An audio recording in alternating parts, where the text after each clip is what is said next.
Les, I think it was a fantastic idea that since we brought up the name Dick Dooley in our conversation earlier, that we find Dick Dooley and bring him in here and ask him to join the conversation.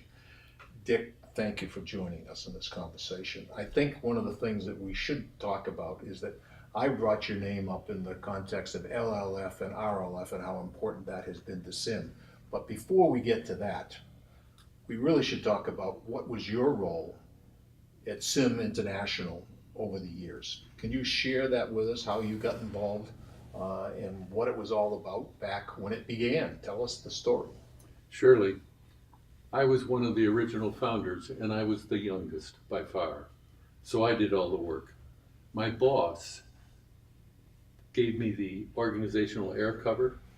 I had three young ladies on my staff who basically did the administration and everything we needed done on SIM. That was in 1967. SIM wasn't incorporated till 69. So we were preparing for all of that. And then, as you may remember, the first conference was in 68. And so SIM has grown enormously in those 50 years since 67. But primarily because we had the initial money, as you said a while ago, about the Boston chapter, had the money to stand behind taking some risks that people thought were important to do. The rest of the members were all, as you mentioned, academics, authors, and consultants, people that were well known but didn't have the resources to make for the national thrust. So for maybe 6, 8 years, SIM was a national organization. And then it became clear that the real scaffolding for future growth had to be in the chapters. And that's why Boston, where both of you were so involved for so long, the continuity to today, from those 40 years ago, Boston was really the first chapter that stuck with that model and helped, I think, the overall international process grow itself. You know, Dick, you were always somebody that we had to get in touch with and meet as we were building these chapters, because you were the person who knew what international was doing. It was national, by the way, at the time. Sure. And in '81, I first met you, and I met you at the Hyatt Hotel in Cambridge, and I had never met you. I didn't know what you looked like. And most people, if you remember at that time in business, always wore a dark suit with a white shirt and a striped tie. And that was the Uniform dress, of the business. uniform of the day. And so nobody told me at all what to look for. So suddenly this guy comes walking into the lobby of the Hyatt Hotel. He's 6'4", red-haired. You're not red-haired any longer. With a plaid jacket on and a bow tie and carrying a cane that had a gold top to it. And that was my introduction to Dick Dooley. Something a little bit different. And you've always been a little bit different in everything that you do and everything you've done for the organization. And it's good that I've been able to lend my network, which I think was maybe from the beginning one of the biggest in our industry. It still is huge. And the foundation for SIM, the networking idea, are people benefiting from sharing together what individually they can't get done, but they can get done collaborating across industry and levels within their organization. The collaboration idea through networking is just fundamental to the organization, and fundamental, I think, to what SIM needs to continue and the Boston chapter needs to continue. It's one of the most successful programs that we have running in the Boston chapter and in many chapters across the country is what we've now known as RLF. And I have said along the way that in some way that's one of the things that makes me very proud for any contribution that I may have made. And that was because of your LLF, then led to RLF.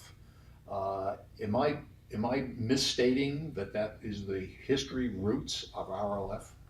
No, that's exactly right. As you remember, I was running in my own business a set of CIOs, SIM-type people, and we were concerned about how we were going to bring in younger people. And we tried to ask them and get them involved, but none of them wanted to be tokenized. So I created in my own business a smaller group. Incredibly enough, we called it at the beginning the junior group. And they were all younger, evolving leaders. Because the CIOs were the group. The CIOs wanted to send them, but they Right. didn't want to be there with them. So I started this smaller group, and we called that the Leadership Learning Forum. And then it became clear that, well, SIM should be doing that, and I turned over that model to SIM International, and SIM International began doing it all over. We called it the chapter-hosted learning forum to begin with, and then changed that to the regional learning forum, and it's now become the regional leadership forum that's so important for the Boston chapter and the entire SIM organization. The graduates, which is maybe an important thing for SIM to think about, is Right. about 9,000. Goodness.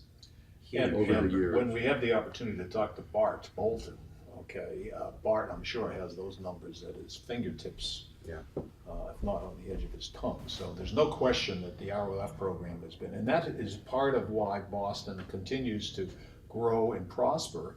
It's because RLF is a feeding mechanism to bring more leaders in. They've learned their lessons in the leadership forum, and now they are applying those in the running of the chapter on a regular basis. A thought just struck me that earlier, Les, you mentioned that the leaders in the Boston chapter liked each other. They found out more about each other.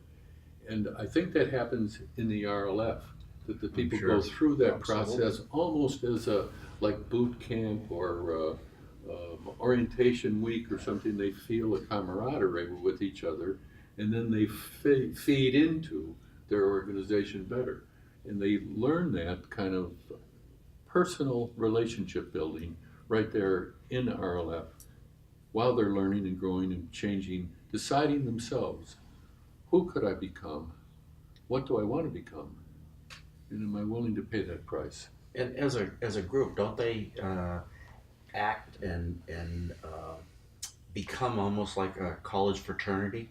And they want to keep together and have reunions and so forth. The alumni do get together Yeah, now, and they absolutely. run their own special group, and they like to do that. And I'm sure that's a growth process for the future. But I think it's something that SIM needs to be connected to, Yes. so that the growth moves in both directions. When it's done right, the value moves in both directions.